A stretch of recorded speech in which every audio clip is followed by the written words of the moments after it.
Fala, gente, voltamos aí com mais um vídeo de Gachakuta, a história do garoto que é jogado em um abismo e quer vingança pela morte do pai dele. Quem quiser mais detalhes, dá uma olhada nas primeiras impressões que eu fiz comentando o episódio 1 e 2. O foco desse vídeo, no entanto, é comentar sobre dados que saíram aí de Gachakuta. Saíram esses dados do mangá, por exemplo, do boost do material original, e já tinha uns burburinhos antes que estavam achando que a animação estava flopando, ou seja, não estava fazendo sucesso bastante para querer investir em mais temporadas, e isso aí só aumentou o burburinho, porque o resultado dele no Japão, em termos de popularidade, não tá parecendo muito legal. E aumentou mais ainda com o resultado da China, que também não tá muito bom. Eu vou entrar mais detalhes sobre isso, explicar melhor esses dados durante o vídeo. Mas, em geral, saíram vários dados aí que não estão tão positivos. Mas tá tão ruim assim que vai impedir uma nova temporada? Nesse vídeo aqui eu vou falar sobre isso e também dar uma geral aí do que eu achei dos últimos episódios da animação, já que teve um clímax aí recentemente no episódio 6 e 7. A popularidade dele no ocidente dá pra pegar mais ou menos pelo My Anime List, porque os chineses e os japoneses não ficam usando muito My Anime List, quem usa mais é o pessoal do ocidente mesmo. Então Gachakuta tá relativamente popular, tá no top 5 aqui da temporada, o que não é ruim, é uma temporada bem disputada até. Bom, ele tá com um nível aqui de membros parecido, bem próximo já, colado na verdade, a Kaiju 8. Então está popular. Não é um grande hit? Seria um grande hit. Dandadan já seria um hit. Mas um grande hit seria Solo Leveling, ou Jujutsu Kaisen, ou Demon Slayer. Aí são aqueles mega hits. Ou seja, os resultados dele em popularidade no ocidente são bons, mas nada fantásticos, é como eu descreveria. Agora vamos ver a popularidade dele na China. Pra que eu tô mostrando Dandadan primeiro? Porque eu mostrei lá também no My Anime List, então é legal pra vocês terem uma base de comparação. Dandadan tá com 40 milhões aproximadamente de views aí em 8 episódios no streaming da China. E aí vamos ver uma comédia, por exemplo. Granblue, que é uma comédia bem popular lá na China, tá com 20 milhões, é um bom número também, principalmente pra comédia.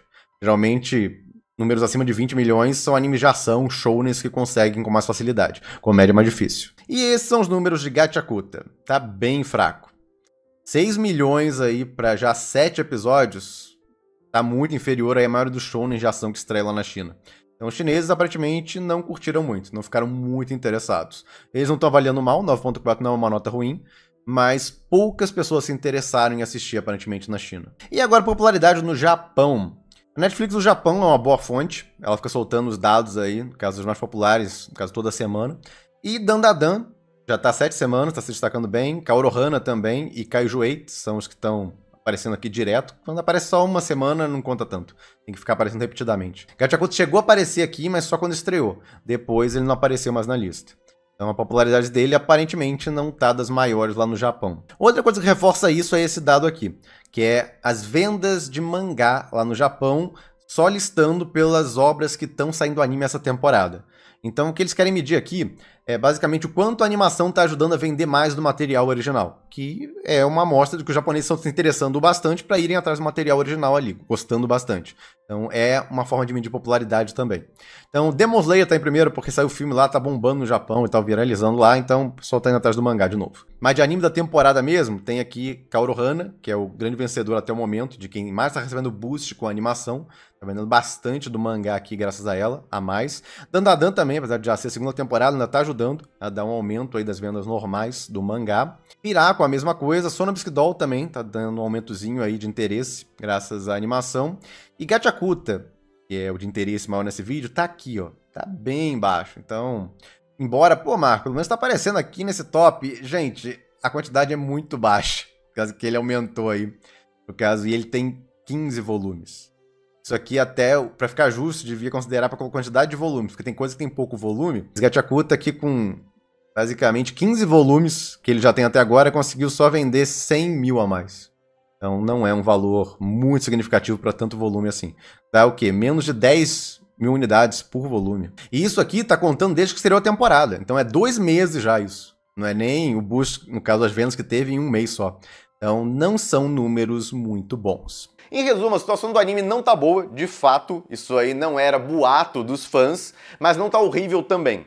Porque o ocidente até que tá levando bem o anime, não é um mega hit por aqui, mas a gente tá interessado. E vários animes que só fizeram sucesso no ocidente já ganharam novas temporadas, então a gente é bem relevante. Mas era interessante que estivesse fazendo sucesso ou no Japão ou na China também. Sendo os dois, mas um dos dois ajudaria. Então, a parte do Oriente não parecer muito interessada nessa animação não ajuda a garantir realmente uma segunda temporada. Então, existem chances de acontecer, principalmente se eles fizeram um acordo aí com o estúdio para fazer mais de uma temporada, já que tem muito material, dava tranquilamente para fazer 2 temporadas de 20 e tantos episódios. Então pode ter sido um acordo, já que as produtoras têm muito medo hoje em dia de ficar sem tempo no estúdio. Como assim? Elas pediram uma primeira temporada, fez sucesso, e agora elas querem uma segunda, pra ontem, mais rápido possível, pra não esfriar o hype. Só que agora o estúdio está ocupado, ele tem um bando de coisas na linha de produção dele, uma nova temporada só daqui a 2, 3 anos, que ele vai ter tempo livre pra fazer uma. Então a maioria das produtoras tem muito medo disso. E é exatamente por isso que você está vendo muitas animações, até que nem fazem sucesso, terem uma segunda temporada, porque já foi encomendado desde o começo. Porque eles acharam que poderia fazer um sucesso pelo menos mediano. Eu já mostrei em outro vídeo também, do lucro da Kadokawa, como mesmo quando o anime não faz muito sucesso, aqueles isekais que quase ninguém assiste a temporada, ou coisa parecida, ainda assim eles pagam as contas. Então, ou eles saem no lucro, ou eles saem no 0 a 0. Eu acho que Gachakuta está no mesmo esquema. Ele não vai dar prejuízo, mas ele pode não dar um lucro absurdo para a produtora ficar desesperada em fazer mais. Ou pode ter o problema aí, que o estúdio vai demorar para fazer mais, porque não estava nos planos desde o começo, e aí ela, pô, nem deu tanto retorno assim pra gente ficar desesperado para investir mais em uma nova temporada.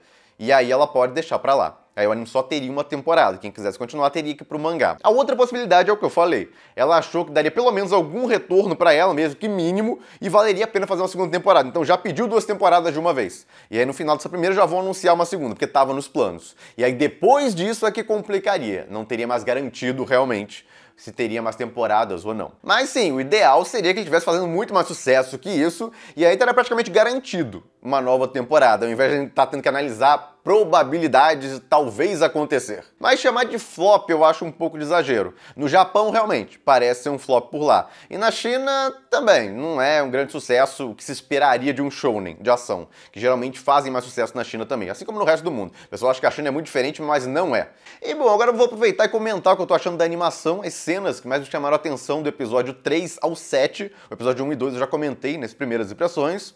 E bom, o episódio 3, a cena que mais me chamou a atenção de longe, foi uma cena de comédia. Isso aí! Um desentupidor! Tá cheio de cocô no negócio. Que bosta, literalmente que bosta. Isso aí é um desentupidor! Isso aí! Você tá falando? Agora pare de graça e vem na mão! Ele notou no putz grão. Muito bom. A dublagem tá muito boa. As reações do cara. Ficou tremendo todo do No nada. primeiro episódio que eu vejo dublado, ficou bem legal. As reações do cara tá muito engraçado. Eu não sei o que é isso aqui, mas... Cara, ele não tá sentindo fedor, não. O bagulho tá cheio de cocô. Ele não tá sentindo, não. Tá acostumado. Ele viveu num lugar tão ruim que nem sente mais o cheiro. Minha nossa. funcionando. Opa, parou! Cara, por favor, já deu! O cara perdeu toda a vontade de lutar. A musiquinha, só de câmera lenta ainda. Putz, que bosta! Literalmente que bosta! Que meleca! Muito boa a dublagem, cara! E o vaso ainda, descarga de vaso, que mandaram um somzinho muito bom. O outro também tá achando graça. Estavam lutando, jogando cocô pra lá e pra cá! O cara sou eu, me represento. Terrível. Acredito que passei essa vergonha por causa de cocô. Eu tava lutando o tempo todo com cocô. Como é que você não notou? O negócio do Fred, não, pô. Ah, Deus. Cara, ficou engraçado. A cena mais legal do episódio 3 foi essa aí, de longe. Muito bom. Com toda aquela marra. Para de rir. Muito bom. A versão legendada ficou legal também, mas a versão dublada, eu particularmente achei muito mais engraçado. As reações do dublador realmente exaltaram mais ainda a comédia da cena. Mas é minha opinião, comenta aí de vocês também, quem viu a versão legendada e a versão dublada, o que você achou? Qual a sua favorita desse episódio? Eu recomendo ver as duas, porque esse episódio realmente valeu a pena comparar, pra dar valor até a versão dublada. Já que as outras cenas não fizeram tanta diferença pra mim, foi nessa cena específica de comédia que me chamou a atenção a versão dublada. E bom, teve a luta aí no episódio 4 dessa garota mostrando que é braba, basicamente, ficou bem legal, a trilha sonora tá boa. Eles inclusive melhoraram as cenas do mangá, deram um plus ali em várias situações, Mas isso eles estão fazendo desde o começo. Eu até mostrei, quando eu fiz as primeiras impressões, não vou ficar detalhando de novo isso aqui, não é o propósito, só destacar mais cenas do anime, mas saiba que toda cena de ação, praticamente, eles fazem uma leve incrementada em comparação ao material original, o que é um sinal de uma boa adaptação. Eu tinha comentado que pelo estúdio, que é o Bones, e esse diretor aí tinha um histórico legal, deveriam fazer um bom trabalho e realmente estão fazendo até agora. No caso, se você tem queixas aí, as suas queixas são quanto ao material original, porque eles não podem fugir completamente dele, né? E esse que é um ponto da próxima cena, que é essa luta aí. O protagonista encurralado, parece que esse cara aí vai morrer porque ele é acertado pelo vilão. Eu já pensei, opa, vai morrer já personagem. É um coadjuvante? É, mas deram uma tensãozinha a ele nos últimos episódios, então você se importa minimamente, pelo menos, com ele. E você entende porque o protagonista se importa com ele. Ele foi legal com o protagonista. Então ele já perder esse cara, nossa, aí sim. Então eu estava gostando disso. Porque, não vai ser aquele shonen que é tudo feliz e tal. Praticamente ninguém morre, o protagonista não tem coragem de matar vilão, etc. Teve aquela cena de gore nojentíssima aí no episódio 2, então eu pensei que realmente, esse anime aí vai por um caminho mais dark, por assim dizer. Eu fui meio que enganado. Tem a luta do protagonista com esse cara, ele consegue utilizar melhor os poderes dele. Só que, embora bem animada, não tenho o que falar sobre isso, teve várias sequências aí muito boas, e até a trilha sonora também encaixa bem. A luta em si não empolga, porque o cara fica fazendo piada o tempo inteiro. O vilão, meu Deus do céu, é aquele vilão meio cartunesco, ao extremo. É pra ser engraçado, a impressão que dá é que o autor tentou forçar comédia aí. E aí eu não vou culpar nem o pessoal da animação, porque, cara, eles não podem mudar completamente. O autor fez um vilão zoado, que é pra ser aparentemente engraçado, e aí eles vão deixar como tava no original, né? Então eles tentaram deixar fluido e tal, bacana as cenas de ação, mas o cara fica apanhando e continua de boa. Ele tem um negócio lá que ele usa nele mesmo que deixa ele aguentar mais dor. Beleza, dor, mas, cara, ele devia estar todo quebrado. Então, tem aquele clichêzão de você apanha, quebra a parede, caso se arrebenta todo, é jogado de um lado pro outro, leva toneladas de soco e não quebra nada. Você continua conseguindo andar e tal, não quebra a perna, não quebra os braços, então... Esse cara aí, o tanto que ele levou de pancada de todo mundo, praticamente... Era pra ele não estar conseguindo levantar, tipo, por mais drogado que ele tivesse e tal, cheio de porcaria, não era pra ele estar se mexendo mais, de tanto pancada que ele levou, mas o autor ficou exagerando, tipo, ele apanhava e não tinha fim. Eu já tava começando a pensar que ia por um caminho curioso até, onde o protagonista seria obrigado a matar o cara. Por causa arrancar a cabeça dele, não sei, um negócio pesado até, porque o cara não parava. Soco não adiantava, ele era imune a soco. Não deveria ser, porque, de novo, o que ele fala lá que ele tem é um veneno que deixa ele aliviar a dor que ele sente. Beleza, mas o problema ali é muito mais do que dor. Ele já devia ter rompido toneladas de órgãos, devia estar muito crítica a situação dele. Marco, mas é show, não é 100% realista. 100% não, pô, mas pelo amor de Deus, tanto que ele levou de pancada, era pra ele estar muito pior que isso. Então, isso aí tá me deixando nervoso. Tanto que esse vilão apanhava, ele tava... com protagonismo, basicamente. Ele apanhava, mas continuava voltando. O que dá pra, talvez, dizer aqui, alguns vão alegar, é que o autor tá zoando o clichê do protagonista que apanha e fica levantando, só que ele deu essa habilidade pro vilão. E o protagonista mesmo não apanha muito, em comparação. Sim, mas não é bom em nenhum dos dois. Entendeu? Isso aí é um clichê ruim. E não importa se você coloca ele no vilão ou no protagonista, é um clichê ruim de qualquer forma. Então isso aí é uma coisa que me incomodou um pouco. Outra coisa que incomodou é que esse cara aí toda hora fazendo piadinha, então nunca dava tensão na luta. Por mais que o protagonista acertasse ele e tal, a tensão não existia, porque o cara tava fazendo piadinha 2 segundos depois de ter levado um murro absurdo do protagonista. Aí depois ele leva um golpe violentíssimo desse cara aí e tá de novo fazendo piadinha logo depois. Eu não gostei como isso quebrou a tensão. A personalidade desse vilão eu achei bem, mas bem ruim. E faz parecer que é mais um daqueles shonens genéricos aonde tá o autor sempre tentando botar um pouquinho de comédia pra aliviar e não ficar tenso demais. Ele é sempre preocupado em não deixar, não posso deixar muito pesado e tal, então deixa eu botar um vilão engraçadinho aqui e tal, que faz muita piadinha o tempo inteiro. Tecnicamente fizeram um ótimo trabalho na animação, trilha sonora e tal, mas aí a parte do mangá mesmo, essa luta como o autor elaborou ela, eu não fiquei muito fã não, e menos ainda quando esse cara no final tava vivo e tal, ficou de boa. E por último, essa cena aí, que eu achei particularmente bizarra.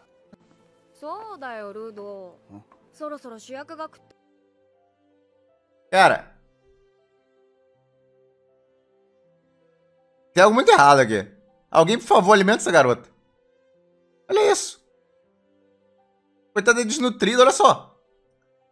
Ou desenharam mal ela aqui, sei lá, mas... Caramba, que é isso? Aqui, os ossos aqui do... Que é isso? Da bacia. E aí, bum, engole tudo aqui. Nossa senhora. Tudo bem que o autor gosta daquele negócio da cintura fina, mas nossa, que é isso? Isso é só bizarro mesmo. Parece que agora não se alimenta, mas ela tá comendo bem aqui. Então... Que diabos? ってくれないとなくなっちゃうぞ、飯。リオが一番食っとんよ。Ah, come de boa e tal, não tem problema comer não. Que coisa de doido aquilo ali. Já que só o design do autor que é assim mesmo. Aqui parece. Aqui parece ele me representando. Como se estivesse olhando pra ela. Como essa cintura é tão fina também. Mas não, aqui ele tá olhando por outro motivo. Em geral, é um anime que eu tô achando ok até agora. Tecnicamente ele tá muito bem, mas a história falta mostrar algum diferencial que tire ele desses clichês basicões aí de shounens de ação. Se ele vai conseguir fazer isso nos próximos episódios ou não, é aguardar pra descobrir. E bom, gente, é isso. Comentem o que vocês estão achando de Gachakuta até agora, quem tá acompanhando. E eu fico por aqui. Se gostaram do vídeo, deem um like, se inscrevam no canal, que não é inscrito ainda. E quem puder, apoie o canal, vire membro. Você tem uma tonelada de vídeos aí, já tem mais de 1000 acumulados. Toda semana eu lanço novos. E se você virar um membro plus, você ainda ganha acesso ao chat exclusivo dos membros no Discord, onde você tem acesso a mim o dia inteiro e uma comunidade muito legal de membros, quem você pode bater papo ou tirar dúvidas. E quem já é membro, muito obrigado aí pelo apoio de vocês. E bom, gente, é isso. Fico por aqui, eu vejo vocês no próximo vídeo.